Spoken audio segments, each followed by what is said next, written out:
तो दोस्तों, भारत के साथ एक बहुत बढ़िया चीज देखने को मिल रही है कि पश्चिमी ताकतें भारत के साथ मिलकर कुछ और करना चाह रही है, लेकिन उन्हीं के द्वारा उठाए गए उल्टे सीधी कदमों से बार बार खेल पलट जा रहा है। और इस बार तो रातों रात कमाल ही हो गया, क्योंकि आपको याद हो तो अमेरिका ने चीन और भारत पर दुनिया से सबसे ज्यादा टैरिफ लगाया है, जिसका मेन रीजन यही है कि भारत रूस के साथ व्यापार करना बंद करें और रूसी तेल ना खरीदे।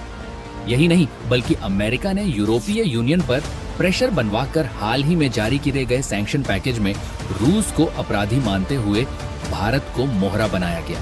और यूरोपियन यूनियन ने खुद इस बात का प्रतिबंध लगा दिया था कि वह भारत से डीजल, पेट्रोल जैसे रिफाइंड तेल नहीं खरीदेंगे। ऐसा इसलिए क्योंकि भारत रूस से सस्ते तेलों को खरीदकर अपने यहाँ रिफाइंड करके यूरोपियन मार्केट में बेचकर पैसा कमा रहा था। आप इस खबर को देख लीजिए, जब यूरोपीय यूनियन के द्वारा भारत की दूसरी सबसे बड़ी रिफाइनरी नायरा एनर्जी को ही टारगेट बनाकर इनसे तेल खरीदने पर बैन लगा दिया गया था। लेकिन जैसा कि आप जानते हैं, अगस्त महीना बीत चुका है और सीधी सी बात है कि अगस्त महीने के पहले ही यूरोपियन यूनियन ने भारत से डीजल खरीदने पर प्रतिबंध लगा दिया था। तो भारत से यूरोपीय यूनियन को डीजल एक्सपोर्ट काफी हद तक डाउन हो जाना चाहिए था।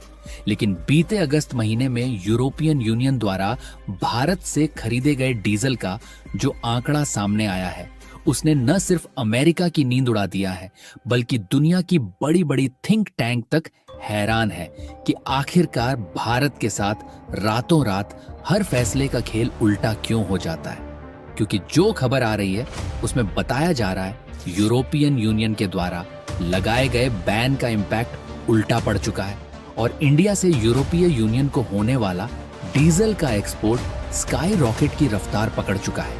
और बीते अगस्त महीने में अचानक भारत से डीजल का एक्सपोर्ट 137% बढ़ चुका है। यानी कि आप समझ सकते हैं कि भारत के द्वारा यूरोपियन यूनियन में डीजल का एक्सपोर्ट केवल 2 गुना ही नहीं हुआ है, बल्कि 2 गुने से भी ज्यादा बढ़ चुका है।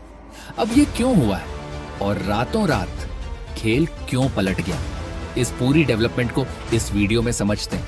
लेकिन आगे बढ़ने से पहले इस वीडियो को लाइक करके चैनल को सब्सक्राइब जरूर कर लीजिए, क्योंकि ये आपके लिए तो 1 सेकंड का काम है, लेकिन इससे हमारी काफी बड़ी मदद होती है। असल में भारत पहले क्या करता था कि तेल के व्यापार के मामले में बहुत ज्यादा इन्वॉल्व नहीं था, क्योंकि आप सभी लोग जानते हैं हम खुद अपनी कुल आयल जरूरतों का केवल 15% हिस्सा ही प्रोड्यूस कर पाते हैं, जबकि 85% से अधिक कच्चा तेल भारत में खुद मंगाया जाता है।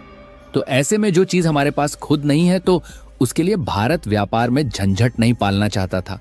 और जो बड़ी बड़ी रिफाइनरियां भारत में थीं, वह ज्यादातर क्रूड ऑयल रिफाइंड करके भारत की जरूरतें ही पूरी कर पाती थीं और भारत के पड़ोसी देशों में थोड़ा बहुत एक्सपोर्ट कर दिया जाता था, जिससे भारत के पड़ोसी देशों की जरूरतें भी फुलफिल होती थीं और एक छोटे लेवल पर मुनाफा भारत को मिलता था।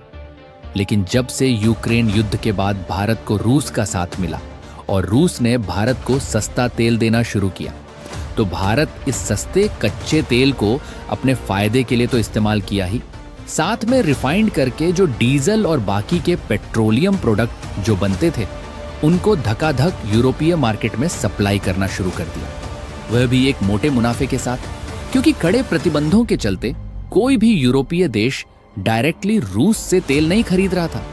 लेकिन देखा जाए तो दुनिया की राजनीति का खेल भी कमाल का है। एक तरफ डोनाल्ड ट्रंप जैसे लीडर्स बार बार धमकियां देते हैं और दूसरी तरफ वही देश उनकी बात को दरकिनार करके अपनी अपनी चाल चलते हैं।